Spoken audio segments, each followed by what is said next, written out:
अस्सलाम वालेकुम। मैं हूं रिजवान अकरम और आप देख रहे हैं कनेक्टेड पाकिस्तानी।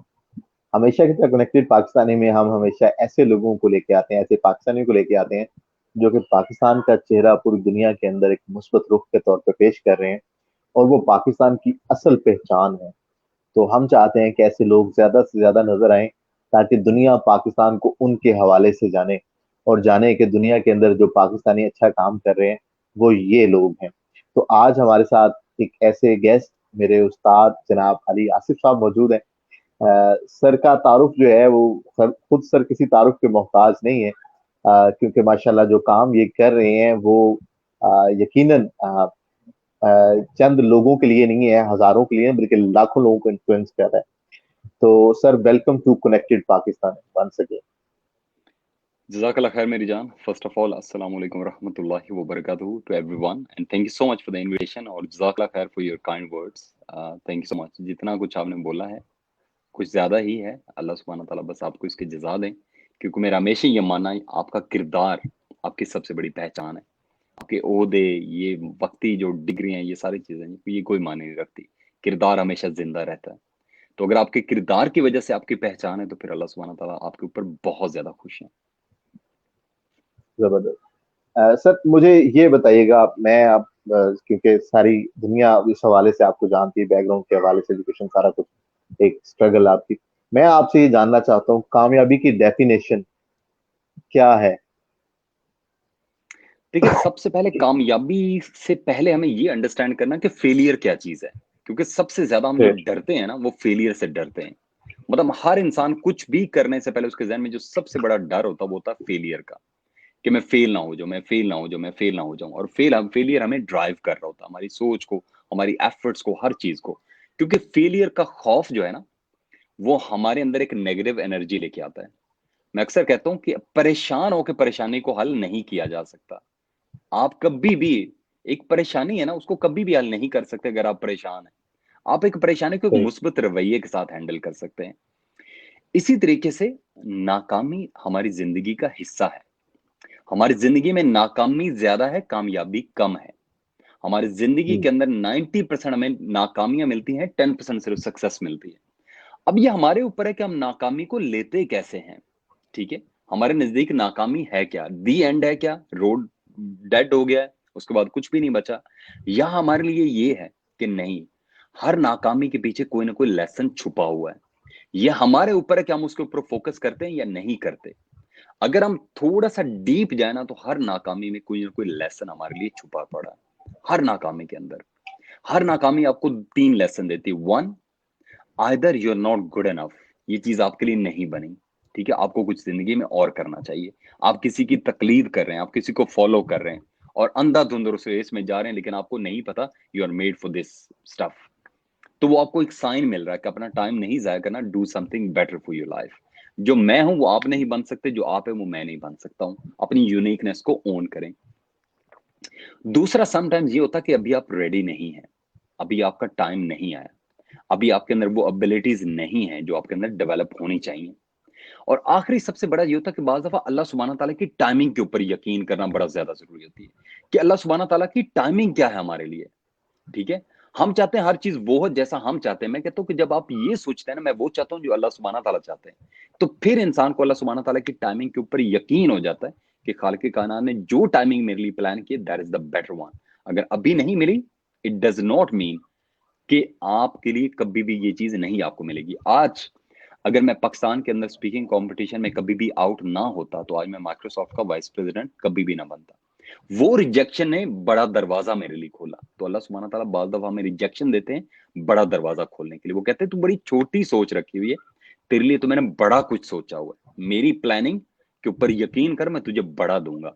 लेकिन जीत किसकी है? यकीन की है. अगर यकीन नहीं है तो फिर जीत भी नहीं है. तो अब इसी के अपोजिट जो सक्सेस है ना, सक्सेस क्या चीज है? सबसे पहली चीज है सक्सेस अपने आप को ओन करने की. अगर आप अपने आप को ओन नहीं करते, तो होता क्या, हमारी लाइफ में एंग्जाइटी बिल्डअप होती है, हमारी लाइफ के अंदर डिप्रेशन आता है, हमारी लाइफ के अंदर परेशानी आती है. क्यों आती है?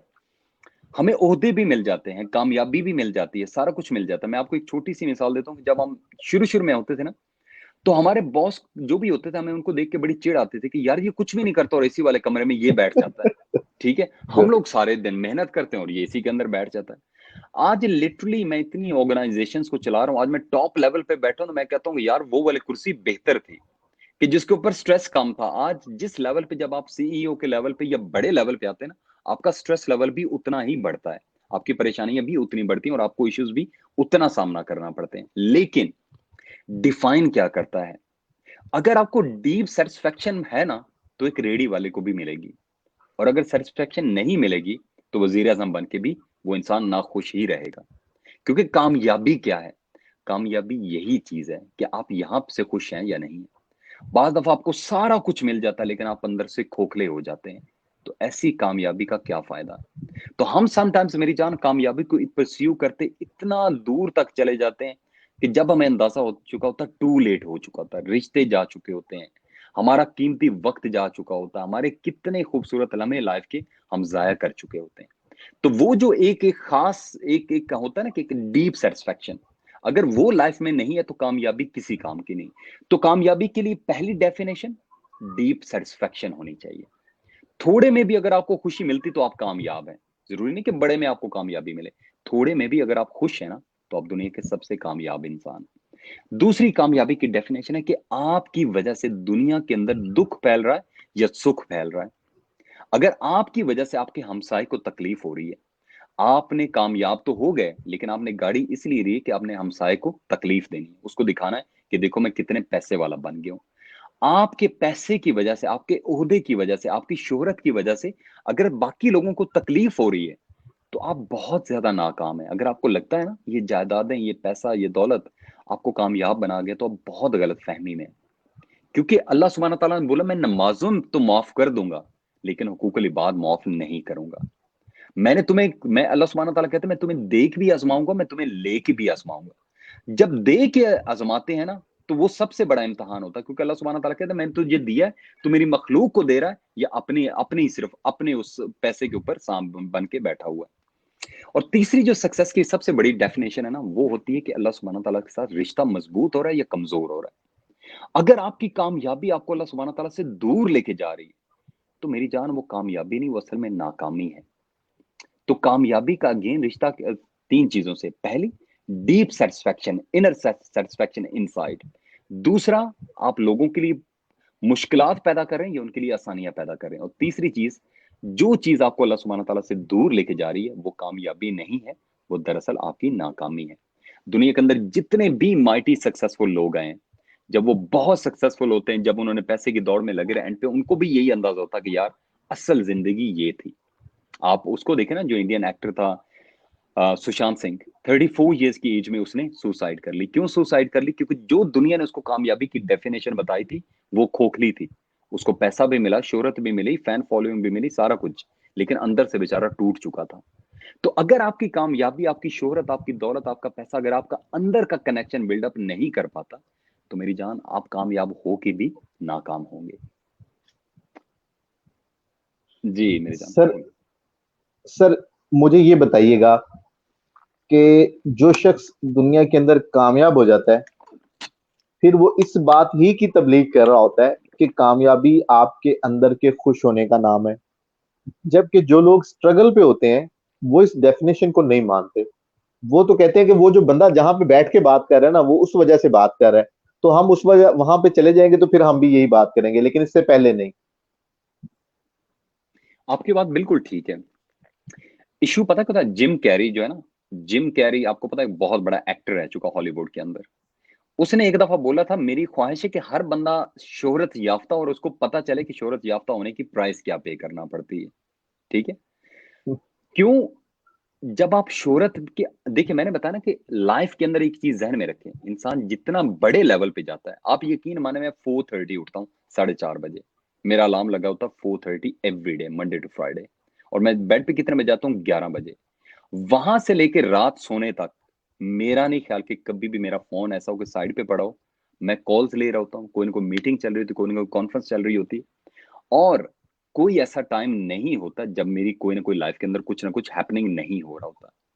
तो बहुत दफा मैं सोचता हूँ यार वो टाइम अच्छा नहीं था जो बंदा गांव में गुजारता था, बिल्कुल रिलैक्स लाइफ थी, कोई टेंशन कोई परेशानी थी, क्योंकि ये इंसान का अंदर है, इंसान अंदर से नाशुक्रा है, इंसान अंदर से हम लोग बड़े नाशुक्रे हैं। हम जिस पोजीशन पे होते हैं ना, हमें अपने से ऊपर वाला या अपने से नीचे वाला ज्यादा बेहतर लगता है। जो ऊपर आ जाता है उसको लगता है मुझसे नीचे वाला बेहतर, जो नीचे आ जाता है उसको लगता है मुझसे ऊपर वाला ज्यादा बेहतर है। ये इंसान के अंदर एक नाशुक्री है। क्यों हजूर पाक सल्लल्लाहु अलैहि वसल्लम ने हमारे लिए मिसालें कायम की थी? हजूर पाक सल्लल्लाहु अलैहि वसल्लम हमारे लिए सबसे बड़े रोल मॉडल है। उन्होंने पैसे को कभी भी नहीं कामयाबी की डेफिनेशन बताया था। आज भी अगर हिस्ट्री के अमीर तरीन लोगों की बात होती है, हजूर पाक सल्लल्लाहु अलैहि वसल्लम के बारे में हम अमीर तरीन लोगों में बात नहीं करते। हम हमेशा हजूर पाक सल्लल्लाहु अलैहि वसल्लम की तकलीफों की बात करते हैं कि उन्होंने मुश्किलात क्या झेली, क्योंकि उन्होंने यही बताया कि पैसा या कामयाबी ये चीज नहीं, यहाँ पे इनर सेटिस्फेक्शन है। होता पता क्या मेरी जान, इश्यू पता क्या है, हम लोगों को लगता है कि जो बंदा ऊपर बैठा वो लेक्चर झाड़ रहा है, जो नीचे है उसको लगता है कि जब भी मैं भी उस लेवल पे चला जाऊंगा तो मैं भी लेक्चर झाड़ूंगा। रीजन क्या होती है? हमारी सोसाइटी के अंदर डिफरेंस बड़ा हो गया, बहुत बड़ा डिफरेंस हो गया। अमीर बहुत ज्यादा अमीर हो गया, गरीब बहुत ज्यादा गरीब हो गया। यूरोप के अंदर ये सबसे बड़ा डिफरेंस है। मैं पहले भी एक दफा मिसाल दी थी एक लाइव सेशन के अंदर। मैं 2014 की बात है, तब इनके प्राइम मिनिस्टर थे डेविड कैमरन। मैं जिस पेट्रोल स्टेशन पे पेट्रोल डलवा रहा था, वो भी उसी पेट्रोल स्टेशन पे पेट्रोल मेरे सामने लग के वो भी डलवा रहा था। उनका प्राइम मिनिस्टर अपने हाथ से पेट्रोल डाल रहा है। ठीक है? क्यों? यहां पे बता दिया कि जैसे हजूर पाक सल्लल्लाहु अलैहि वसल्लम ने खुतबा जुम्मतुल विदा में क्यों बोला था, डिस्क्रिमिनेशन के बारे में क्यों क्लैरिटी दी थी कि किसी अरबी को किसी अजमी पे और किसी काले को किसी गोरे पे कोई फौकियत नहीं। क्योंकि मुआशरे के अंदर जब डिस्क्रिमिनेशन बढ़ती है तो नफरत बढ़ती है। हमारी सोसाइटी में यही सबसे बड़ा इशू है। हमारे मुआशरे में डिस्क्रिमिनेशन बहुत ज्यादा है। छोटे से, अगर हम गरीब है तो हम बहुत ज्यादा गरीब हैं, हम अमीर है तो हम बहुत ज्यादा अमीर हैं। हमारे सोसाइटी के अंदर अगर आप देखें, मिडिल क्लास ना होने के बराबर है। और यूरोप के अंदर सिर्फ मिडिल क्लास है, ना यहाँ पे अपर क्लास है ना यहाँ पे लोअर क्लास है। ठीक है? इन्होंने सबको ऐसा वो एक सिस्टम दिया हुआ ना, जैसे को बहुत अमीर होता है इतने टैक्स लगाते हैं वो फिर नीचे आ जाता है, जो बहुत गरीब होने लगता है उसको इतने बेनिफिट देते हैं वो फिर मिडिल में आ जाता है। इन्होंने एक सिस्टम ऐसा बनाया। तो होता ये कि मेरी जान, जब तक इंसान जब तक किसी चीज को देखिए, एक बच्चा है ना, एक छोटे बच्चे को आप ये बता दें कि बेटा आग में हाथ मत लगाना, तुम्हारे हाथ जल जाएंगे। अच्छा, बच्चा जब तक उस आग में हाथ नहीं डालेगा, उसका हाथ नहीं जलेंगे, तब तक वो माँ की बात नहीं मानेगा। ये एक नेचुरल फिलोसफी है, बचपन से हमारी आदत है कि जब तक हम खुद वो चीज नहीं ट्राई करेंगे, हम दूसरों के एक्सपीरियंस से नहीं सीखते। हमारा इशू ये कि जब जिस दिन हमने दूसरों के एक्सपीरियंस से सीखना शुरू कर दिया, उस दिन हमें सेटिस्फेक्शन मिलेगी। इशू पता क्या? मालिक को पता होना चाहिए वो मालिक है, नौकर को पता होना चाहिए वो नौकर है। डिफरेंस क्या है? नौकर को लगता है मालिक इडियट है, मालिक को लगता है नौकर दुनिया का सबसे बेवकूफ इंसान है। ठीक है? क्लास डिस्क्रिमिनेशन ऐसी होगी कि नफरत पैदा हो रही है। जब पता है ना कि यार अल्लाह सुब्हाना ताला ने जिस इंसान को जिस ओहदे पे दिया, उस इंसान ने उतनी एफर्ट की है। आज अगर मैं यहाँ पे बैठा हूँ, यूके के अंदर आके मैंने 7 रातें रोडों पे गुजारी हैं, पीने के लिए मेरे पास पानी और खाने के लिए मेरे पास बिस्किट था। आज लोग मेरे इस मुकाम को तो देखेंगे, लेकिन उन 7 रातों को कोई भी नहीं देखेगा। ठीक है? तो इश्यू ये है, आप कुछ भी बन सकते हैं। अल्लाह सुब्हाना ताला कहते हैं मैं तुम्हें कुछ भी बना सकता हूँ। तुम चोर बनना चाहते हो, डाकू बनना चाहते हो, कातिल बनना चाहते हो, जो भी बनना चाहते हो मैं तुम्हें बना दूंगा। क्योंकि अल्लाह सुब्हाना ताला कहते हैं मैं तुम्हें शऊर दूंगा, उसके बाद जिसकी तुम कोशिश करोगे तुम वो बन जाओगे। ठीक है? आप दुनिया में मेरी जान जो बनना चाहते हैं वो बन सकते हैं, लेकिन आर यू विलिंग टू पे द प्राइस? दुनिया के अंदर ये जो हम एक टैग लगाते हैं ना, वो इंसान लकी है। लकी मेरी जान बहुत थोड़े लोग होते हैं। अल्लाह सुब्हाना ताला ने अगर किस्मतें बनाना होती तो अल्लाह सुब्हाना ताला 70 माओं से ज्यादा प्यार करते हैं। कैसे हो सकता आपको लकी बनाए मुझे अनलकी बना दे? ऐसा नहीं हो सकता। अल्लाह सुब्हाना ताला का निजाम इक्वल है। अल्लाह सुब्हाना ताला कहते हैं मैं तुम्हें शऊर दे रहा हूं, उसके बाद तुमने क्या करना है। हमारा इशू ये है, यहाँ पे एक रेडी वाला समझता है कि जो मोटरसाइकिल वाला वो इडियट है, मोटरसाइकिल वाला समझता है कि जो गाड़ी वाला वो इडियट है, गाड़ी वाला समझता है जो पजारो वाला वो इडियट है। हमारे अंदर वो कि हमारे अंदर ये नहीं है कि यार जो बंदा जिस मुकाम पे बैठा है उसकी कोई ना कोई उसके अंदर एफर्ट है। ठीक है? हम उस मुकाम को कभी भी अंडरस्टैंड नहीं करते। हम सिर्फ एक सिंपल एक टैग लाइन हमारे पास है, ये इडियट है, ये तो लकी है, इसको ऐसे बैठा बिठाया मिल गया। किसी को भी बैठा बिठाया नहीं मिलता, और जिसको मिलता है वो अक्सर लूज कर देता है। जिसको बैठा बिठाया मिलता है ना, वो अक्सर वो गंवा के बैठा होता है, क्योंकि उसको नहीं पता होता अब ये कमाना कैसे। तो ये आपकी बात बिल्कुल ठीक है, हमारे अंदर ये है कि हम समझते हैं कि जो जिस लेवल पे बैठा वो इसलिए बात कर रहा है कि उसका वो लेवल है। लेकिन यही हमारे लिए अंडरस्टैंड करने की बात जरूरी है कि अगर वो बात कर रहा है तो उसकी बात में वजन है, क्योंकि वो सारा कुछ देख चुका है। Learn from experience. बच्चे की तरह आग में हाथ डाल के सीखना हार्ड वे, या you want to learn in a soft way. आप मेरे जैसे नहीं बन सकते, मैं आप जैसा नहीं बन सकता।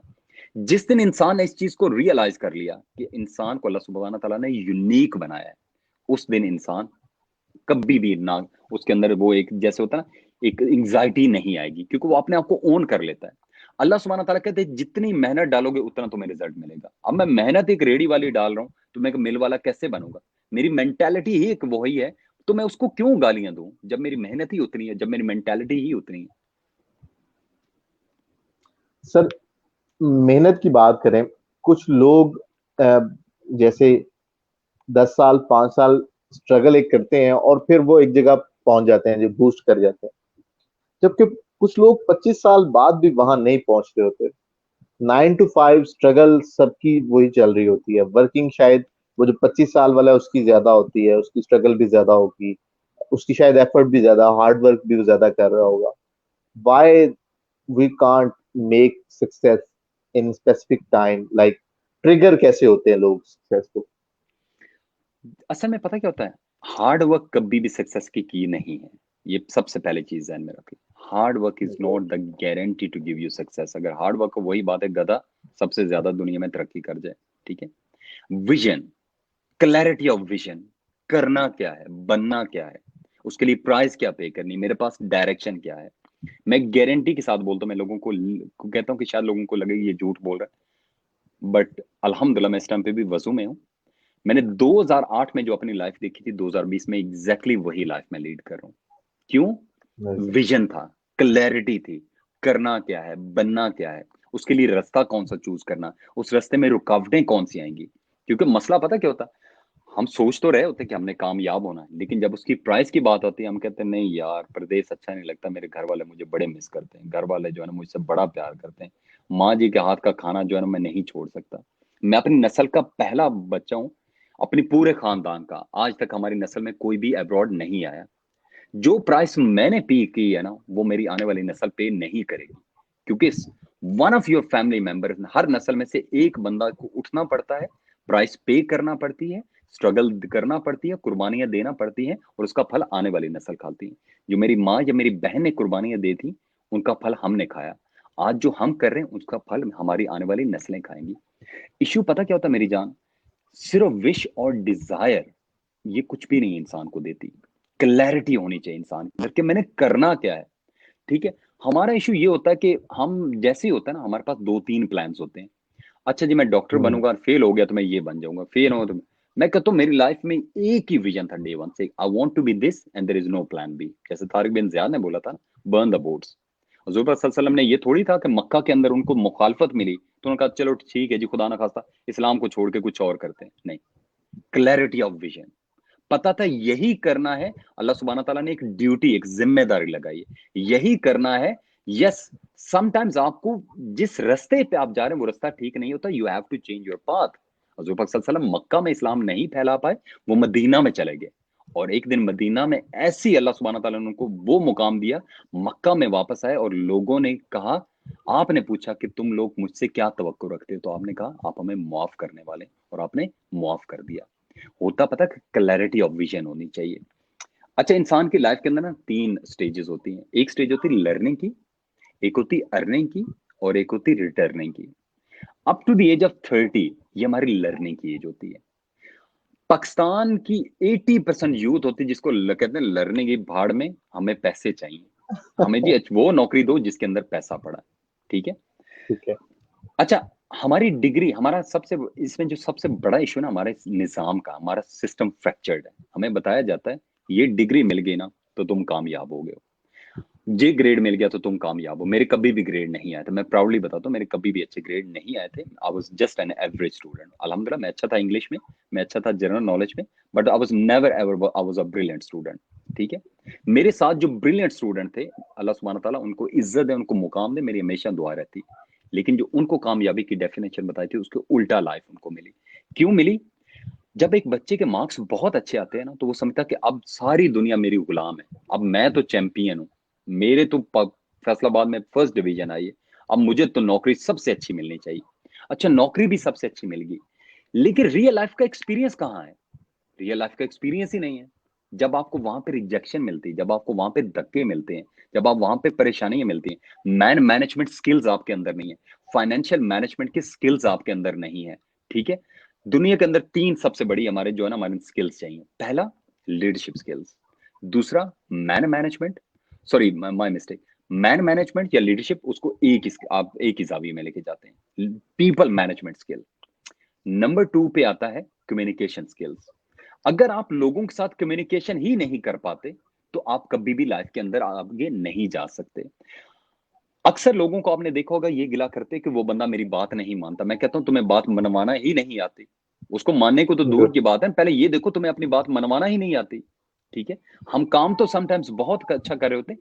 There is a thing which is called art of self promotion. आप अपने को प्रमोट ही नहीं कर पाते। ठीक है, कम्युनिकेशन स्किल्स नहीं होते। डिग्री ने आपको ग्रेड तो दिलवा दिया, लेकिन डिग्री ने आपको ये नॉलेज, ये धक्के देंगे, ये रियल लाइफ आपको देगी। जब तक वो धक्के नहीं खाएंगे, you will never ever learn this kind of lesson. और फाइनेंशियल मैनेजमेंट बच्चों को नहीं आती। हमारे बच्चों को ये तो पता कि माँ बाप ने हमें पैसा दिया है, but what is money? Financial management हमें बच्चों को आती ही नहीं है। Financial management is the fundamental की टू योर सक्सेस। पैसा कमाना बहुत आसान है, लेकिन पैसा कैसे, उसको इस्तेमाल कैसे करना, it's a rocket science.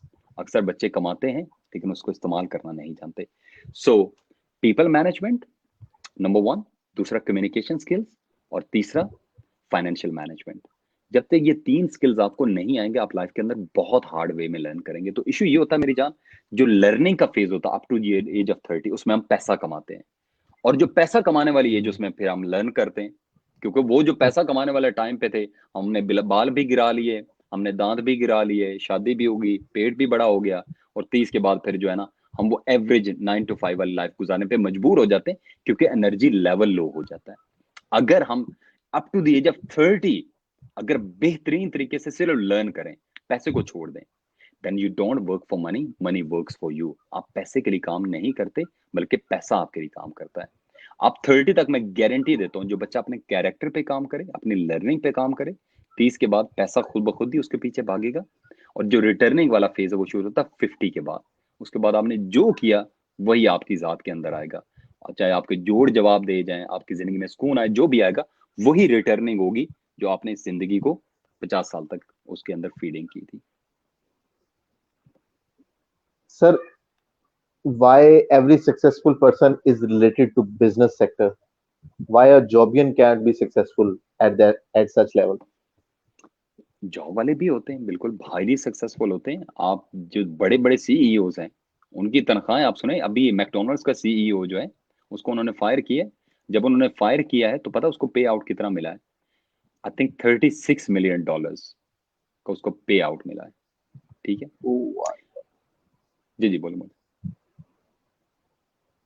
Sorry आप कुछ कह रहे थे। जी जी, मैंने कहा वाओ। $36 million का पे आउट मिला। आप जॉब के अंदर भी सक्सेसफुल हो सकते हैं, लेकिन आप उस लेवल पे जाएं जिस लेवल पे जाना बनता है। ठीक है, उस लेवल पे जाएं। उस लेवल के ऊपर आप कभी भी डिजायर करके नहीं जा सकते। मैनेजिंग डायरेक्टर, डायरेक्टर्स, कभी भी ये जहन में रखें, जो बिजनेसमैन होते हैं जनरली वो खुद कभी भी बिजनेस रन नहीं कर सकते। उनको हमेशा they need people who are smarter than them. वो चाहिए उनको। ठीक है, लेकिन होता पता क्या, देखें, जैसे वॉरेन बफेट ने बोला था ना, अगर आप जॉब कर रहे हैं या कुछ भी कर रहे हैं, और अगर आपकी अर्निंग स्ट्रीम एक है, तो आप स्ट्रगल करेंगे। हाँ। जॉब करते करते आपकी अर्निंग स्ट्रीम 2 से 3 होनी चाहिए। प्रॉपर्टी में इन्वेस्टमेंट कर दें, आप स्टॉक्स में इन्वेस्टमेंट कर दें, कहीं ना कहीं पे इन्वेस्टमेंट कर दें। क्योंकि जब भी 2 या 3 जगह से आपको पैसा नहीं आ रहा, आप हैंड टू माउथ ही रहेंगे। तो ऐसा नहीं कि जॉब वाले नहीं कर सकते। दुनिया के अंदर जो 80% हाईली सक्सेसफुल लोग हैं वो जॉब करने वाले हैं, 20% सिर्फ बिजनेसमैन है। ये हमारा एक कॉन्सेप्ट बन गया कि सिर्फ बिजनेसमैन जो हाईली सक्सेसफुल है, जॉब वाले भी सक्सेसफुल थे। आप अपने इर्द गिर्द नजर दौड़ाएं, आपको ज्यादा जॉब वाले नजर आएंगे, और माशाल्लाह they are doing really well. लेकिन वही बात है कि हमारे सामने कहानियां सिर्फ बिजनेसमैन की सक्सेसफुल है, वही आती है। सर, यहाँ पे जिस मुआशरे में मैं रह रहा हूँ, यहाँ पे क्योंकि कैरियर काउंसलिंग का कोई सिस्टम ऐसा नहीं है जहाँ पे लोगों को सिखाया जाए कि जैसे आपने कहा लर्निंग, अर्निंग और रिटर्निंग की फेज है, तो यहाँ पे कोई ऐसा सिस्टम नहीं है, फील्ड्स का नहीं पता होता।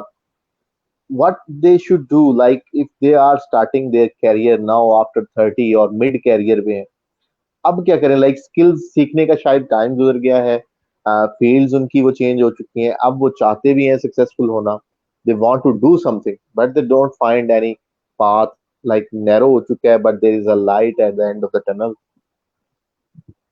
देखिए वही बात होगी ना, वो केएफसी वाले की कहानी कितनी फेमस, 65 इयर्स की एज के अंदर उसने केएफसी स्टार्ट किया था। इंसान कभी भी ओल्ड नहीं होता।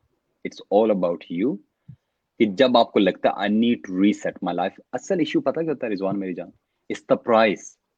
जो प्राइस पे करना है ना, असल अब जो 30s वाले हैं ना, अगर उनको लगता है कि जो मैं जॉब कर रहा हूँ ये जॉब मेरे मतलब की नहीं है, यहाँ पे मेरा बॉस इडियट है, यहाँ पे मुझे एंग्जाइटी मिल रही है, यहाँ पे मेरी कोई करियर ग्रोथ नहीं है, वो रिस्क नहीं लेते। कभी आप रिस्क लग लेके तो देखे ना, उस जॉब को छोड़ के तो देखे ना, एक दफा मार्केट में जाएं, ट्राई करें यार, थोड़ी सी धक्के खाने पड़ेंगे ना, खाए ना। कितने लोगों को पता है कि what they want to do, लेकिन वो रिस्क नहीं लेते, वो प्राइस नहीं पे करना चाहते। यार प्राइस पे तो करो, अल्लाह सुब्हान ताला कहते हैं दुआएं मांगने से नहीं, दुआएं यकीन से मांगने से कबूल होती हैं। एक दफा यकीन के साथ चल तो पड़ो ना यार।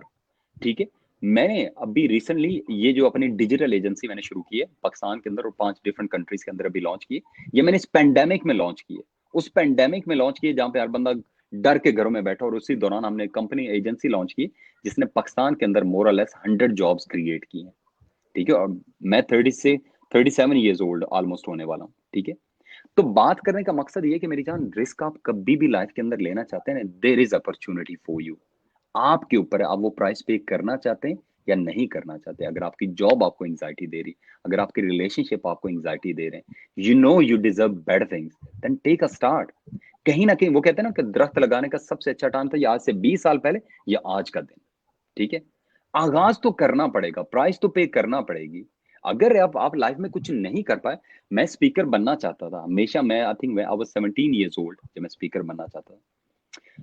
आई think till the age of 33 34, ये हमेशा मेरे अंदर एक विजन ही था यार, मैंने कभी स्पीकर बनना है। 34 में प्रैक्टिकली जाके मैंने माइक्रोसॉफ्ट ज्वाइन की, और उसके बाद मैंने फिर जाके अपने स्किल्स के ऊपर काम किया। It's never too late, you can do anything, you can achieve anything, you can be anything, as long as you have the conviction. हजूर पाक सल्लल्लाहु अलैहि वसल्लम ने के ऊपर कब आई थी नबूवत? 40 साल की उम्र में। 40 years। तो मेरी जान, इट्स ऑल अबाउट रिस्क, कि आप रिस्क टेकिंग करना चाहते हैं या नहीं करना चाहते। जब भी आपको लगता है कि आपकी लाइफ रॉन्ग डायरेक्शन में जा रही, that is the time to reset your life. लेकिन हमारा इशू ये है कि हम नहीं करना चाहते। और मेरी जान, जो सारी चीजें हैं, इनका ताल्लुक जो सबसे डीपली कनेक्टेड है ना, वो इंसान की अपनी पर्सनैलिटी के साथ है। हमारा इशू ये है कि हम पर्सनल डेवलपमेंट पे काम ही नहीं करते, हम अपनी जात पे पैसा ही नहीं लगाते, हम अपनी जात को सबसे ज्यादा इग्नोर करते हैं। अब यूके या यूरोप के अंदर ये सबसे बड़ा फड्डा है। यहाँ पे जितने भी लोग हैं ना, ये पीछे तो कोठियां बना लेते हैं, पीछे गाड़ियां भी बना लेते हैं, पीछे बड़ा कुछ बना लेते हैं, और यहाँ पे यकीन माने 70% लोगों का आप लाइफस्टाइल देखेंगे, बेचारे मजदूरों से भी बदतर यहाँ पे जिंदगी गुजारते हैं। और यकीन माने ये फैक्ट है, ये मैं आपको हकीकत बता रहा हूँ। 70% लोग आपको ऐसे मिलेंगे जो सिर्फ और सिर्फ सुबह उठते हैं, काम पे जाते हैं, रात को आके सो जाते हैं, एक ही कमरा, एक ही लाइफस्टाइल है, कोई पता नहीं ईद है, बकरीद है, 14 अगस्त है, क्या उनको कुछ पता नहीं उनकी लाइफ के अंदर। सिंपल है, एक वो बैल की तरह लगे हुए हैं। क्यों? वही बात है कि फियर, एक अजीब सा फियर हमारे माइंड में ना भर गया है। ठीक है, आप अपनी जात पे पैसा नहीं लगाएंगे ना, ये कोठियां, ये गाड़ियां, ये कुछ भी किसी काम की नहीं है। Invest in yourself, exercise regular करें, अपनी जात को एंटरटेन करें, अपनी जात के ऊपर पैसा लगाएं। सबसे खूबसूरत इन्वेस्टमेंट दुनिया की अपनी जात के ऊपर है। जब आप मेंटली, स्पिरिचुअली, इमोशनली आप पावरफुल हो जाते हैं ना, then you can do anything in your life. हम अपने ऊपर नहीं करते, हम अपनी डिग्री के ऊपर तो करते हैं, हम अपने कोर्सेज के ऊपर तो पैसा बड़ा लगाते हैं, लेकिन हम अपनी जात पे पैसा नहीं लगाते। ये तो सबसे बड़ी हमारी एक बहुत ही एक अजीब सी मेंटालिटी है। सर, अब टॉपिक से हटके एक बात है, वो ये है कि आपकी 90% जो प्रोफाइल के ऊपर पिक्चर्स अपलोड होती हैं, वो ज्यादातर आप एक्सरसाइज कर रहे हैं, कहीं वॉक कर रहे हैं, कहीं पार्क में हैं। Why you focus so much on health? Like आपको ये क्रेज है, या आप ये समझते हैं कि it's a part of success, कि आपको हेल्थ की ओर सबसे ज्यादा फोकस देना है? हाउ मच यू टाइम मैं यू अभी daily I give don't to know कि योरसेल्फ? भाई आप मेरी वॉच पे दे सकते हैं या नहीं देख सकते, मैं आपको दिखाता हूँ। मैंने अभी तक 18 किलोमीटर रनिंग की आज। वॉक और रनिंग, और मैंने Amazing. तकरीबन कुछ 24,000 कदम उठाए हैं, 24,000 स्टेप। मैं गारंटी देता हूँ अक्सर लोग महीने में इतने नहीं उठाते जितने मैं एक दिन में उठाए। ठीक है, उसकी रीजन पता क्या होती है मेरी जान? अपनी जात आपकी सबसे बड़ा गिफ्ट है आपके पास। आप अगर अपनी जात के ऊपर इन्वेस्ट, हमारा मसला ये है हम एक ऐसे शेल के अंदर रहते हैं ना, हमें उस शेल से बाहर पता ही नहीं दुनिया के अंदर क्या चल रहा है। हमारे वो एक अजीब सा बलून होता है जिसके अंदर हम रह रहे हैं। काम, घर चला गया, घर से वापस काम के अंदर आ गया, या छोटी मोटी एक फैमिली की लाइफ उसको एंजॉय कर ली, दैट्स इट। अपनी जात, मैंने बताया 4:30 का मेरा अलार्म लगा होता, 4:30 का, और सबसे पहला काम नमाज पढ़ी और उसके बाद मैं शूज पहनता हूँ और रनिंग के लिए निकल जाता हूँ। आपको अपने आप को हेल्थी करना है। 5 दफा लोगों को कामयाबी तो मिल जाती है लेकिन जोड़ जवाब दे जाते हैं। ठीक है, उस कामयाबी का क्या फायदा अगर आपके जोड़ ही जवाब दे गए, आपके दांत गिर गए, आपकी आंखों में रोशनी ही नहीं रही। अगर आप अपनी सक्सेस को खुद नहीं एंजॉय कर सकते, क्या गारंटी कि आपकी फैमिली और आपकी आने वाली नस्ल उसको एंजॉय करेगी? First thing first, be the beneficiary of your own success. आप मुझे ये बताएं मेरी जान, एक हॉस्पिटल के अंदर बंदा बैठा, उसको बोले कि दुनिया की सबसे जो महंगी लॉटरी है, $365 मिलियन की, वो लेनी है या फिर सेहत लेनी है? वो कहेगा मैं सेहत लेनी है। वो कभी भी नहीं कहेगा कि मुझे लॉटरी चाहिए। वो कहेगा यार खुदा के वास्ते ये जो मेरे जोड़ों का दर्द है ये ठीक करवा दो, पैसे को गोली मारो। सेहत, Exactly. सेहत बहुत बड़ी चीज है, बहुत बड़ी चीज है। हमारा इशू ये, हम कामयाबी के चक्कर में इतना दूर चले जाते हैं कि हमें अपनी सेहत बिल्कुल भूल जाते हैं। ठीक है, बाल गिरना शुरू हो जाते हैं, दांत गिरना शुरू हो जाते हैं, जोड़ जवाब देना शुरू हो जाते हैं। हमारी सेहत बहुत, हमारे पास एसेट है, बहुत बड़ी दौलत है। हमें अपनी जात के अंदर इन्वेस्टमेंट करनी है। हमें अपनी अपनी वेल बीइंग को प्रायोरिटाइज करना है। हम अपनी सेल्फ डेवलपमेंट को प्रायोरिटाइज करना है। अगर नहीं करेंगे कामयाबी आके भी भाग जाएगी। Because you are, as a person you are not mentally fit, as a person you are not emotionally fit, as a person you are not physically fit. आप जब फिट ही नहीं है तो वो सारी चीजें आपके पास आएंगी और आके फिर वो ऐसे जैसे ना छलांग लगा के फिर उधर चली जाएंगी। फिजिकल फिटनेस, जितने भी हाईली सक्सेसफुल लोग हैं उनके अंदर ये कॉमन चीज है। अब यकीन माने 2008-2009 तक मेरी लाइफ में ये नहीं था। मुझे हर टाइम पे लगता था जैसे मैं बीमार हूँ, हर टाइम पे जैसे बुखार, कभी कुछ कभी कुछ कभी ये लगता था। जब मैंने अपनी लाइफस्टाइल को बेहतर किया, अपनी डाइट को बेहतर किया, अपनी लाइफ के अंदर एक प्रॉपर रूटीन लेके आया, अब यकीन माने मैं 18-18 घंटे काम करता हूँ, मुझे टायर्डनेस फील ही नहीं होती। ठीक है, जो लोग मेरे लाइफस्टाइल को जानते हैं उनको पता है कि उनको लगता है कि यार ये इंसान पता नहीं सोता भी है या नहीं सोता, इतना ज्यादा मैं काम करता हूँ। But again I know what I need to do, कब मैंने रुकना है, कब मैंने रेस्ट करनी है, कब मैंने एक्सरसाइज करनी है। I have the boundaries. Sir, मुझे आपसे ये जानना है, यू आर लाइक हमारे नजदीक you are the CEO, you are the successful person, you are motivational speaker.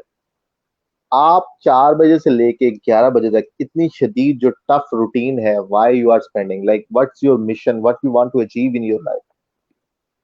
देखिए मेरी एक ख्वाहिश है, मेरी बहुत बड़ी ख्वाहिश है।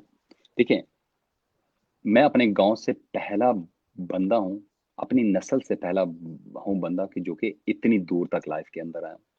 ठीक है, मैंने उस खानदान में आंख खोली थी कि जहां पे मैंने आपको पहले भी बताया था, एक टाइम का खाना था तो दूसरे टाइम के हमें खाने की गारंटी नहीं होती थी। जब आप बुरे हालात में आंख खोलते हैं तो आपके पास दो चॉइसेस होती है, उनका रोना रोएं या उनको बदलने की ठान लें कि मैंने बदलना है। और सिर्फ अपने लिए नहीं बदलना, एक पूरी नस्ल के लिए, एक पूरी कौम के लिए मैंने अपने हालात बदल के जाने हैं।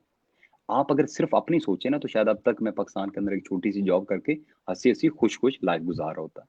लेकिन इतनी हैप्टिक क्यों करता हूँ? समटाइम्स अल्लाह सुब्हाना ताला आपको एक मुकाम देते हैं, इसलिए नहीं देते कि ये तुम्हारे लिए, इसलिए देते हैं ये नस्लों के लिए।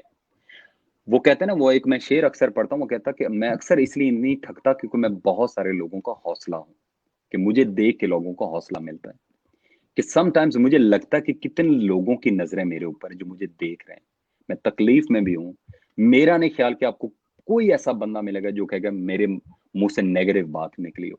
कोई बंदा आपको ऐसा नहीं मिलेगा जिसको मैंने बोला यार मैं आज मेरी तबीयत खराब है मैं काम नहीं करूंगा। या आपको हार्डली को बंदा मिलेगा जो बोलेगा अली भाई के साथ बात की, उन्होंने गुस्से के साथ बात की। उसकी वजह, मुझे पता मेरा मूड, मेरा गलत मूड अगले बंदे का पूरा दिन जाया कर सकता है, उसके पूरे दिन की तहस नहस कर सकता है। अल्लाह सुब्हाना ताला जब आपको ऐसे मुकाम पे लेके जाते हैं, आपके ऊपर एक जिम्मेदारी होती है। आपने एक नस्ल को बदलना है, एक पूरी कौम को बदलना है। आप कहते हैं नहीं मेरे ऊपर एक बहुत बड़ी जिम्मेदारी है, मैं ऐसा नहीं कि कोई लीडर बनने जा रहा हूँ, लेकिन जितनी मेरी औकात है जितनी मेरी औकात के अंदर जो मैं कर सकता हूँ, जो लोग मेरी तरफ देख रहे हैं, कम अज कम उनको इंस्पिरेशन मिले। अक्सर हमारे लीडर वो होते हैं, या अक्सर हमारी लाइफ के अंदर लोग वो होते हैं जो आपको तो कहेंगे बेटा सुबह 4 बजे उठना, लेकिन खुद बिस्तर से 9 बजे उठेंगे। आपको ये तो बोलेंगे ये करो, बी द एग्जाम्पल। आप खुद एग्जाम्पल सेट करें कि बेटा if I can do it you can do as well. आज हमारे बच्चे हैं ना, मेरी जितने भतीजी भांजियां हैं, हमारा एक ग्रुप बना फैमिली का, फैमिली के नाम से। सारे बच्चे मुझे अपनी रूटीन हर रोज भेज के सोते हैं, और 8-8 साल के, 9-9 साल के हैं। आज हमने इतनी नमाजें पढ़ी, आज हमने इतनी घंटे एक्सरसाइज किया, हमने ये किया वो किया। उनकी लाइफ में डे वन से डिसिप्लिन आ गया। क्यों आ गया? Because they have a role model. अगर उनके सामने रोल मॉडल ना हो, और एज अ माँ बाप मैं उनको बोलता हूँ कि बेटा तू नमाज नहीं पढ़ा, ऐसी की तैसी, खुद तो पढ़ ही नहीं रहा। Be the role model. लोग आपकी तरफ देख रहे हैं। आप रिजवान भाई, आप है ना, आपको देख के आपको नहीं पता कितने लोग इंस्पायर हो रहे हैं। ठीक है, हमारा इशू ये होता है, हम सिर्फ अपनी जात के ऊपर इतने कमिटेड होता है, हमें नहीं नजर आता इर्द गिर्द की कितनी आंखें हमें देख के हौसला पकड़ रही होती, इर्द गिर्द की कितनी आंखें हमें देख के हिम्मत पकड़ रही होती। अगर हमें अंदाजा हो जाए ना, तो हम कभी भी लोगों को गलत जुमला ना बोले, हम कभी भी लोगों के सामने अपनी थकावट का मुजाहरा कभी भी ना बताएं। आज तक जिस जिन दिनों में, यकीन माने, मैं रोडों पे सो रहा था, तब भी मेरे घर से फोन आता था, मैं अम्मी जान को यही बोलता था, all is well, all is well. उस दिन से लेके मेरी जिंदगी में 12 साल का था जब मैंने घर से पैसे कमाने के लिए और घर के हालात बदलने के लिए निकला हूं, तब से लेके आज तक मेरी फैमिली में एक बंदा भी मुझे नहीं कह सकता जिसको मैंने बोला यार आज दिन अच्छा नहीं गुजरा, आज मैं बहुत परेशान हूँ, आज मुझे बुखार हो गया, आज मुझे ये ऐसे नहीं मैं कहता कि हर इंसान को मेरे जैसा बनना चाहिए, लेकिन समटाइम्स आप लोगों का हौसला होते हैं, उनकी हिम्मत होते हैं। आप चाहने के बावजूद भी आप नहीं टूट सकते, क्योंकि आप पता अगर आप टूटे, एक पूरा सिस्टम टूट जाएगा। जब मैं यहाँ पे था, इतनी तकलीफों में गुजारा था, जब रोडों के ऊपर सो रहा था, कई दफा दिल करता था गिव अप करके वापस चला जाऊं। फिर दिल के अंदर यही चीज आती है, आज अगर मैं नाकाम हो गया, एक पूरी नस्ल नाकाम हो जाएगी। तो नाकाम होने का सवाल ही पैदा नहीं होता। तो ये होता है कि मेरी जान, जब अल्लाह सुब्हानहू तआला आपको एक विजन, एक ड्राइव देते हैं ना, तो फिर अल्लाह सुब्हानहू तआला जो है ना, वो आपको बोलते हैं कि नहीं, तेरे लिए कुछ बड़ा सोचा हुआ है, और तुमने इस पूरी नस्लों को करना। और नस्ल को इंस्पायर आप किससे कर रहे हैं? पैसे से नहीं कर रहे, आप किरदार से कर रहे हैं कि बेटा नमाज जिंदगी का हिस्सा है, अल्लाह सुब्हानहू तआला के साथ कनेक्शन लाइफ का हिस्सा है, एक्सरसाइज आपकी जात का हिस्सा है, अच्छी डाइट आपकी लाइफ का हिस्सा है, और दुनिया के लिए आसानियां बांटना ये आपकी लाइफ का हिस्सा है। तो बी द एग्जाम्पल। हमारे रोल मॉडल इसलिए नहीं बन पाते, हमें जो थोड़ा सा ऊपर वाले मुकाम पे चला जाता है ना, वो 10 नौकर रखता है, ऑफिस के अंदर 5-6 मैनेजर रखता है, कहता अब तो मैं बिल्कुल जो है ना बादशाह सलामत की तरह जिंदगी गुजारूंगा, 2-3 कनीजें हैं, मुझे वो पंखा पुंखा झेलें, और बस अय्याशी अब लाइफ की लग पड़े। बट टेक्निकली पावर जो है ना, एक जिम्मेदारी होती है। जैसे स्पाइडरमैन ने बोला था ना, power is a responsibility, it's not a luxury, it's a responsibility. Allah सुब्हान तआला ले की भी आजमाते हैं और दे की भी आजमाते हैं। जब दे के, जब ओहदा, जब कोई मुकाम देते हैं, तो अल्लाह सुब्हान तआला कहते हैं ये तेरी आजमाइश है, तेरा एक एक कदम आखिरत में तू मेरे सामने आके जवाब दे होगा। कोशिश करना ये कदम ऐसे हो कि मेरे सामने आके शर्मिंदा मत होना। सर, जो लोग आपको देख रहे हैं, जैसे आपने बताया कि एक रूटीन है आपकी, मैं आपसे ये एक सवाल के अंदर दो बातें हैं कि कामयाब लोगों की आदत क्या होती हैं, स्केड्यूल्स क्या होते हैं। आप क्या स्केड्यूल सजेस्ट करते हैं कि जो लोग आज इस पाथ के ऊपर आपको फॉलो करना चाहते हैं, what they should start from very first baby step क्या है? सबसे पहला जो स्टेप है ना, अर्ली उठना है।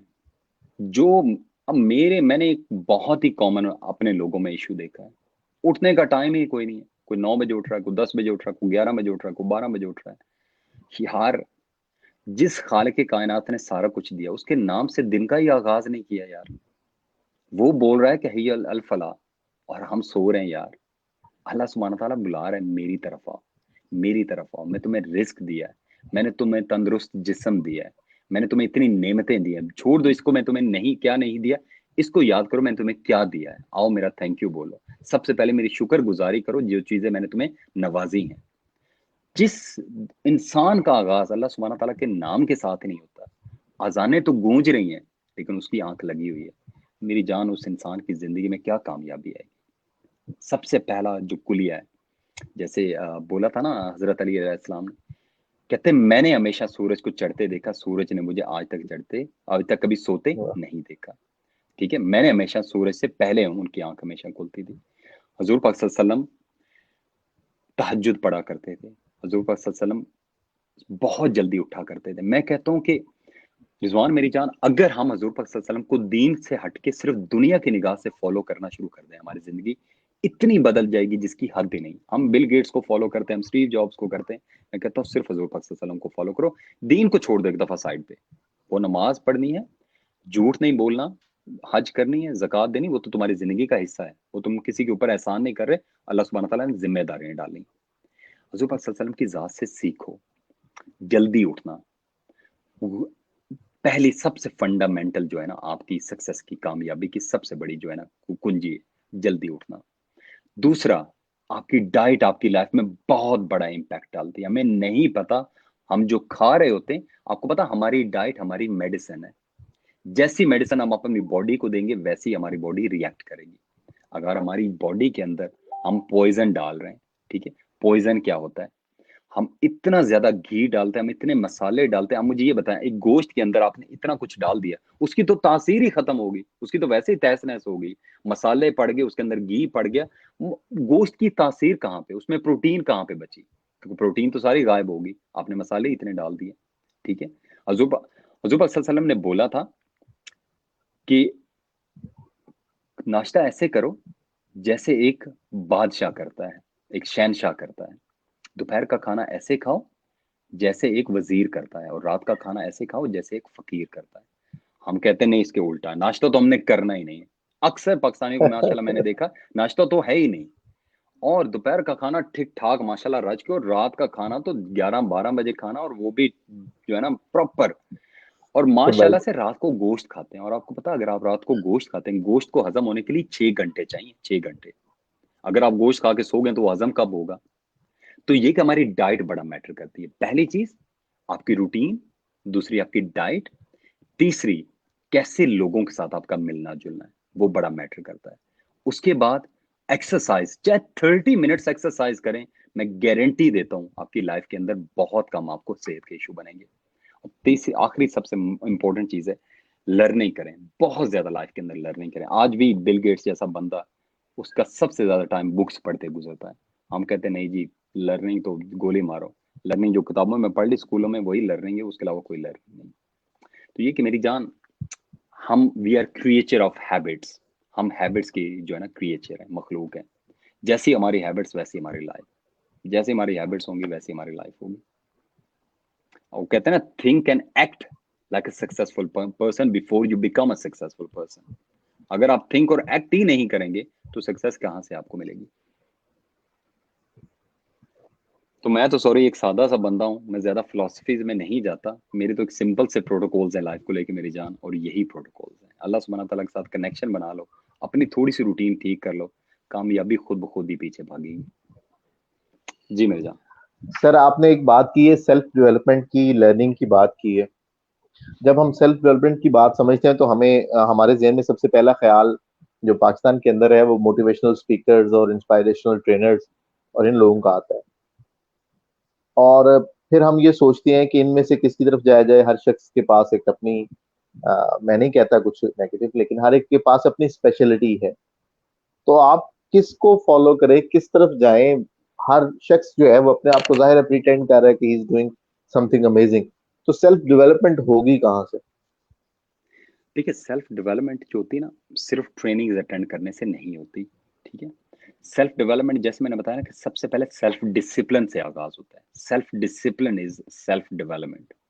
मैंने बताया ना कि अगर आप अपने आपको उठने पे ही कन्विंस नहीं कर सकते, मोटिवेशनल स्पीकर आपको क्या सक्सेसफुल करेगा? वो तो वक्ती तौर पे उसने गुड। आपको अपनी फकी बेच दी, आप उससे लेके चले गए, लेकिन उसका आपको कुछ भी असर नहीं होगा, क्योंकि मोटिवेशन एक टेम्परेरी प्रोसेस है। वक्ती तौर पे आपको हाई लेवल पे लेके जाता है। जैसे आप वर्कशॉप के रूम से बाहर निकलते हैं, उसके बाद घर जाते हैं तो वो मोटिवेशन खत्म हो चुकी होती है। इंस्पिरेशन लाइफ के अंदर बहुत ज्यादा जरूरी। हमें इंस्पायर होना, हमें यहाँ से इंस्पायर होना, हमें अपने आप को खुद ड्राइव करना। कोई दुनिया का मोटिवेशनल स्पीकर आपको कभी भी सक्सेसफुल नहीं बना सकता जब तक आप अपने आप को खुद नहीं ड्राइव कर सकते। ये जिंदगी आपकी है, इस जिंदगी के इंचार्ज भी आप हैं। लर्निंग, अब वो कहते हैं ना कि अगर आप सीखना चाहते हैं, कायनात की हर चीज आपको सिखाने के लिए तैयार है। लेकिन अगर आप नहीं सीखना चाहते, आपके सामने किताबें पढ़ी हैं, वो भी रद्दी में चली जाएंगी, क्योंकि आप सीखना ही नहीं चाहते। एक मोटिवेशनल स्पीकर, एक लाइफ कोच क्या करेगा? अगर आपने सिंपल उसके लेक्चर तो सुनने हैं, बाद में जैसे ही घर जाना है आपने एक ऐसे माहौल में जाके बैठ जाना है जहाँ पे नेगेटिविटी और जहाँ पे कोई पर्सनल डेवलपमेंट की बातें ही नहीं हो रही। आपने एक मोटिवेशनल स्पीकर का लेक्चर तो सुन लिया, लेकिन घर जाके आपके सोने का कोई टाइम ही नहीं, आपके जागने का कोई टाइम ही नहीं। अपने आप को देखिए, आपको खुद ड्राइव करना है। मैं हूं ना, मैंने जितने हाईली सक्सेसफुल लोगों के साथ टाइम गुजारा उनके अंदर एक कॉमन देखा, दे ड्राइव देमसेल्व्स। वो अपने आप को खुद ड्राइव करते हैं, दुनिया की कोई पावर उन्हें ड्राइव नहीं करती। यहाँ से वो ड्राइव होते हैं, अंदर से वो ड्राइव होते हैं। मुझे आज मैं ना भी 4:30 उठूं, मुझे कोई भी मुझे आके ये नहीं कह सकता कि तुम क्यों सोए हुए। अक्सर मेरी वाइफ मुझे कहती है कि थोड़ा सा प्लीज लेट उठ लिया करो, but this is my commitment to myself. दुनिया के अंदर रिजवान मेरी जान, जो सबसे बड़ा धोखा हम अपनी जात को देते हैं। अक्सर जो लोग है ना, जो एम्प्लॉयज आपके पास काम करते हैं, अच्छा मैं अपने एम्प्लॉयज को बोलता हूँ कि बेटा काम नहीं करना ये करना मैं कभी तुमसे नहीं पूछूंगा। क्यों? अगर तुम्हें लगता है कि तुम काम में चीटिंग करोगे, तुम मुझे धोखा नहीं दे रहे हो, तुम अपनी जात को धोखा दे रहे हो। एक दिन आएगा तुम खुद ब खुद ही सिस्टम से फ्लश आउट हो जाओगे। क्यों? तुम्हें तो लग रहा है कि मैं कंपनी को बेवकूफ बना रहा हूँ, मैं अपना टाइम जाया कर रहा हूँ, मैं काम नहीं कर रहा हूँ। और भाई कंपनी का तुमने कुछ नहीं बिगाड़ा, तुमने अपनी जात का बिगाड़ा है। तो हमारा इश्यू सबसे बड़ा ये है, हम अपनी जात के साथ धोखा करते हैं, हम अपनी जात को सबसे ज्यादा फ्रेब देते हैं। मैं अगर अपने आप को अकाउंटेबल नहीं हूं तो क्या चीज की गारंटी कि मैं मोटिवेशनल स्पीकर को अकाउंटेबल होऊंगा? सबसे पहले अपनी जात को। अक्सर बच्चे मुझे कहते sir we want to make you proud. मैं कहता हूं बेटा नहीं, मेक योर सेल्फ प्राउड। अपनी जात को प्राउड फील करवाएं। अगर आप अपनी जात को प्राउड नहीं फील करवाते तो आप एक ऐसी रेस में लगे हो जहां पे मुझे तो प्राउड फील करवाएंगे, लेकिन आप जिंदगी से हार जाएंगे। क्यों? आप अंदर से खोखले हो जाएंगे। You are follow a journey which is not your journey. अपनी जर्नी को फॉलो करो, मेक योर सेल्फ प्राउड। तो यही बात है मेरी जान, सेल्फ ड्राइव ये बहुत बड़ी चीज है। कोई मुझे एक्सरसाइज के लिए पुश नहीं करता, कोई मुझे किसी चीज के लिए पुश नहीं करता। अक्सर मेरी वाइफ बल्कि मुझे उल्टा कहती है कि आप अपने आप को टू मच पुश कर रहे हैं, but this is my choice, I drive my self. मुझे पता कि अगर मैं नहीं करूंगा तो मैं डिजर्व भी नहीं करता। वो कहते हैं फर्स्ट डू देन डिजर्व। अगर ये नहीं करूंगा तो मैं डिजर्व भी नहीं करता। जितने भी हाईली सक्सेसफुल लोग हैं, और सबसे जो खूबसूरत दुनिया की जात है हज़रत पाक सल्लल्लाहु अलैहि वसल्लम की, उन्होंने अपने आप को खुद ड्राइव किया था। अल्लाह सुब्हानहू तआला ने पैगाम दिया, उसके बाद उन्होंने अपने आप को सारी जिंदगी खुद ड्राइव किया। तो ये कि मेरी जान, जब तक अंदर से तब्दीली नहीं आएगी तब तक बाहर वाली चीजें, वो कहते हैं change is inside out process, not outside in process. Change यहाँ से आती है, कभी भी बाहर से नहीं आती। वो अक्सर बच्चे मुझसे पूछते हैं ना कि सर वो बंदा मुझसे अच्छे तरीके से बात नहीं करता, वो बंदों की बातें, मुझे लोगों की बातें बड़ी डिस्टर्ब करती हैं। मैं कहता हूँ बेटा ना दुनिया गलत है ना दुनिया ठीक है, दुनिया वैसी जैसे आप है। जैसी आपकी सोच आपको दुनिया वैसे मिलेगी। दूसरों को तो इल्जाम लगाते हैं वो लोग मनफी हैं, कभी अपने अंदर भी झांक के देखा, हो सकता है आप दुनिया के सबसे मनफी इंसान हो। क्योंकि दुनिया में आपको वही मिलेगा जैसी आपकी सोच है। अगर आपको दुनिया के अंदर धोखे मिल रहे हैं तो मेरी जान अपनी जात को एनालाइज हो सकता है, आपकी वजह से बाकियों को धोखे मिल रहे हैं। अगर दुनिया के अंदर आपको तकलीफें मिल रही हैं तो कहीं पे तो अपने आप को सेल्फ अकाउंटेबल ठहराएं। हो सकता है आप दूसरों को तकलीफ दे रहे हैं, क्योंकि दुनिया में मेरी जान जो दोगे वही लौट के आएगा। चाहे दुख हो, चाहे सुख हो, चाहे एहसान हो, चाहे वफादारी हो, चाहे कुछ भी हो। अक्सर लोग कहते हैं कि जी हम तो वफादार हैं लेकिन दूसरे वफादार ने हमारे साथ नहीं करते। मैं कहता नहीं बेटा, तुम्हारे अंदर कहीं ना कहीं पे कोई कमी है। अपनी एग्जाम्पल सेट करो। दुनिया मेरी जान एग्जैक्टली सर्कल की तरह चलती है, जो दोगे वही वो लौट के वापस आता जाएगा। धोखा होगा, दुख होगा, फ्रेब होगा, जो दोगे। वक्ती तौर पे तो तुम्हें लगेगा कि मैं मासूम हूं, लेकिन यकीन माने वो जो पटखारा लाइफ देगी ना वो बहुत कड़वा देती है। तो ये कि दुनिया के अंदर जो भी कोशिश करें, दुनिया को गोली मारें, अपने तौर पे कोशिश करें, दुनिया के अंदर सुख बांटें, आसानियां बांटें। ये मत देखे कौन आपके साथ बुरा कर रहा है, ये कौन देखे कि आप किसके लिए अच्छा कर सकते हैं। जब आप ये सोच डेवलप कर लेंगे ना, फिर ना लोगों की बातें आपको तोड़ती हैं, ना कोई चीज भी नहीं आपको तोड़ती, क्योंकि ये चीजें बड़ी छोटी आपकी जिंदगी में हो जाती हैं। सर, आखिरी सवाल आज के दिन का, जब आप किसी ऑर्गेनाइजेशन के साथ काम कर रहे हैं, किसी सेक्टर के साथ काम कर रहे हैं, आप अगर काम कर रहे हैं तो आपको बर्डनाइज ज्यादा कर दिया जाता है, जहां पे आप शायद उसको क्या कहते हैं, नो भी नहीं कह सकते, कि नेवर से नो, कि आप सीख रहे हैं, आप लर्न कर रहे हैं।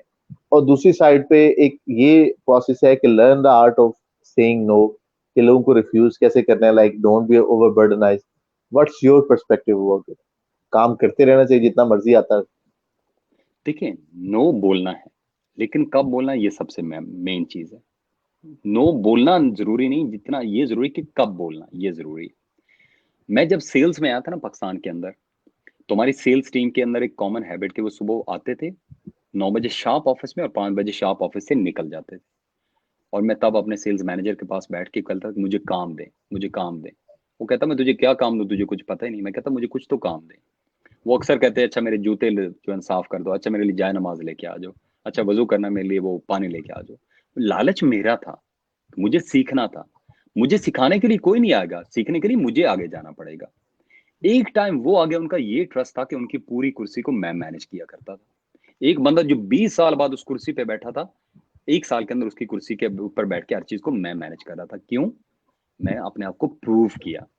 हमारा मसला ये कि एक वही गधे वाली और घोड़े वाली मेंटेलिटी में डिफरेंट है। काम के बर्डन लेना इश्यू नहीं है, लेकिन उसको प्रमोट करना जरूरी है कि आप उस देखिए, काम इकट्ठा हो ही जा रहा, हो ही जा रहा, हो ही जा रहा है। आप किए जा रहे हैं, किए जा रहे हैं, किए जा रहे हैं, लेकिन उसके बदले में आप कहीं जा भी रहे हैं या कहीं नहीं जा रहे।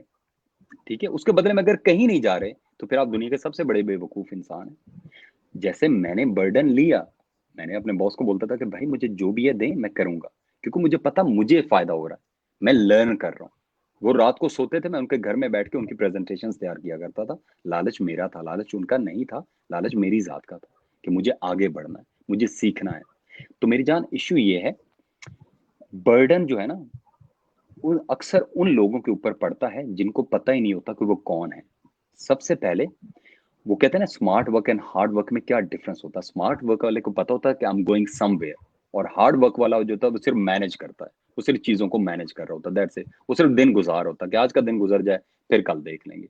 लेकिन स्मार्ट बंदा कहता है आज मैंने जो किया इसका मुझे फल चाहिए, इसके बदले में कहीं ना कहीं जाऊं, इसके बदले में कहीं ना कहीं आगे जाऊं। तो इश्यू बर्डन नहीं है, इश्यू ये कि वो बर्डन आपको कहाँ लेके जा रहा है, number one. Number two, no कब बोलना, ये सबसे ज्यादा क्रिटिकल है। नो बोलना कमाल नहीं है, नो कब बोलना ये सबसे बड़ा कमाल है। ऑफिस के अंदर और स्पेशली यंग बच्चे जो हैं, उनको बर्डन लेना चाहिए, बहुत ज्यादा जरूरी है। बेटा शुरू में अगर आप नो बोलना सीख देंगे ना, आप काम को नो नहीं बोल रहे, आप अपने रिस्क को मना कर रहे हैं। अल्लाह सुब्हाना तआला कहते हैं नहीं, अपने रिस्क को मना मत करो। एक एज होती है यार वजन उठाने की, बोलो अपने बॉस से मुझे काम दो यार, अपने बॉस के फेवरेट बनो।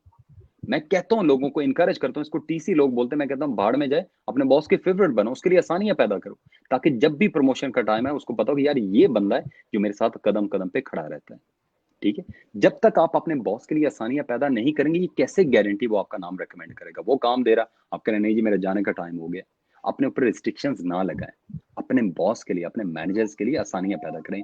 हो सकता है एक से दो आपको इडियट मिल जाएं जो आपको अब्यूज करें, लेकिन कोई ना कोई बंदे का पुत्र आपको मिल जाएगा जो आपकी जिंदगी बना देगा। मेरी जिंदगी में ऐसा ही हुआ था, एक दो मुझे इडियट्स मिले थे, लेकिन जो दो काम के मिले थे, आज भी उनको सल्यूट मारता हूँ। आज भी पाकिस्तान जाता हूँ, उनसे मिलता हूँ और उनको हमेशा थैंक यू बोलता हूँ कि अल्लाह सुब्हाना तआला ने आपकी वजह से आज मुझे इस मुकाम पे पहुंचाया है। तो अगर आपको गंदे मैनेजर मिल रहे हैं ना, ये वो मिल रहे हैं जो थैंकलेस हैं, तो कोई ना कोई काम का मिल जाएगा। अपने अंदर के पैशन को, अपने अंदर की ड्राइव को, अपनी मैक्सिमाइजेशन को कभी भी वो रोके ना, उसको चलने दें, उसको चलने दें। जी मेरे जान। Sir thank you so much. आपसे बात करके हमेशा की तरह बहुत सारे सवालात के जवाबात भी मिले, बहुत सारी गुत्थियां भी सुलझी। और आपसे बात करते हुए बिल्कुल कभी भी वक्त का एहसास नहीं होता। और जब भी आपको सुनते हैं ऐसे लगता है कि जैसे आप सिर्फ मेरे ही लिए, मेरे ही सवालात के और मेरी ही जात के मुतालिक जो है वो जवाबात दे रहे हैं। थैंक यू सो मच, आपने टाइम दिया, आपसे बात हुई, बहुत अच्छा लगा। और हमेशा की तरह आप हमेशा अवेलेबल होते हैं हेल्प के लिए, बताने के लिए, समझाने के लिए। तो आपको बहुत शुक्रगुजार हूँ। थैंक यू सो जज़ाकल्लाह खैर मेरी जान, आप भी अपना ख्याल रखें। You are doing brilliant work, keep it up. Allah सुब्हानहू व तआला आपको इसकी जज़ा दें। जज़ाकल्लाह। मच। Thank you sir.